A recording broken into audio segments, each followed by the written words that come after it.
I think when we strive for equity, we achieve DEI.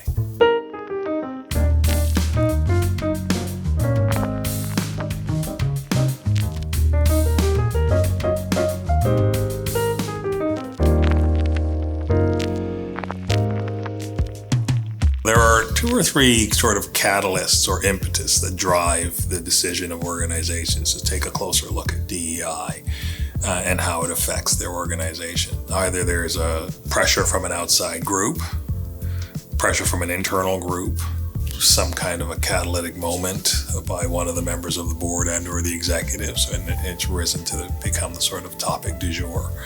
I haven't seen it often enough being driven by a desire to increase results. There have been a ton of initiatives that have been launched with the objective and the mandate to increase diversity, equity, and inclusion within organizations.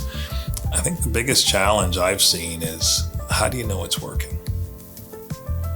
And a lot of companies are struggling with demonstrating that it's working. They're just sort of doing it because you're supposed to. And that's not a sustainable reason for getting involved in these types of initiatives. And I'd love to see the day come when they're doing it because there's a business case.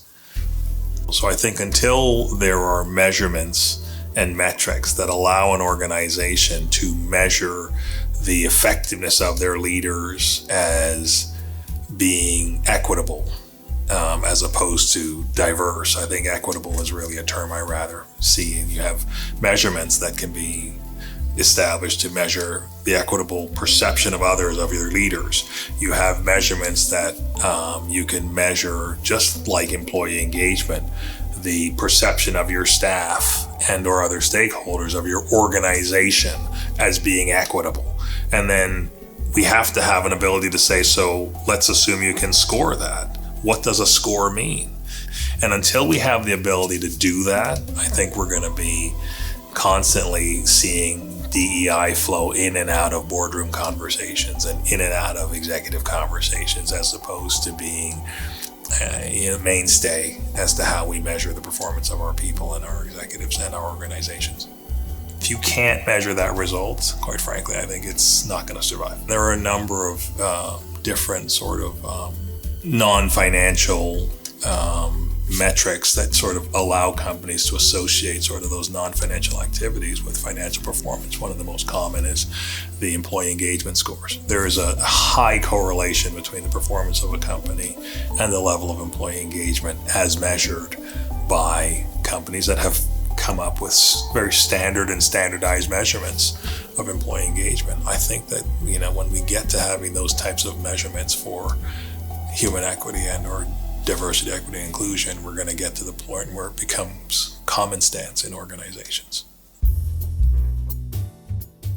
I had the privilege 6 or 7 years ago of actually having the responsibility of making the financial performance connection to DEI initiatives of a company, a Midwestern company that, if you looked at that company when they started down that journey, it was white men, period. It was a typical Midwestern company in Midwest US, and there was no issue with that. I came into them along that journey. They were going down a path with a DEI consultant, and they gave him the challenge 2 or 3 years in to quantify the impact, and it was a very difficult exercise, and he asked me to help him do that. And we put together a number of metrics that I think measured what they had done and what it translated into. And we were able to draw an association between that organization moving along this measurement scale and the financial performance of that business. And it actually became a case study. So the finance guy in me says, measure it. Okay. He says, and if you don't know how to pull those measurements in, it's not a bad place to start with a good financial executive. They might be able to help you figure out how to measure it. DEI as a term is a lightning rod in 2024. The truth of the matter is your culture has to be one of equity. Your culture has to be one where it strives to look at the individual regardless of any of those other factors that are commonly associated with DEI. And I've been hiring for 28 years now, and what I've often found, interestingly enough, is when I've run a group or a division over a period of time, magically you look at an organization that I took over and you fast forward 2 or 3 years and somehow miraculously it starts to look like the fabric of its environment.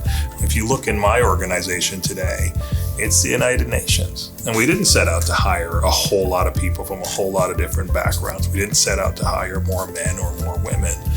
We just kind of set out to hire people that fit a certain value set and that can mix in with other people who don't necessarily fit their value set, but they just look at that individual. And we really take more effort in our organization to encourage people who are totally different to interact with each other. And I got to tell you, it seems to work. So I'd love to see when organizations take that as the norm. I long for the day when DEI only retains the E. It just becomes about equity. It just becomes about equitable and being seen and being equitable towards everyone in your sphere, in your universe, in your community. Because I think when we strive for equity, we achieve DEI.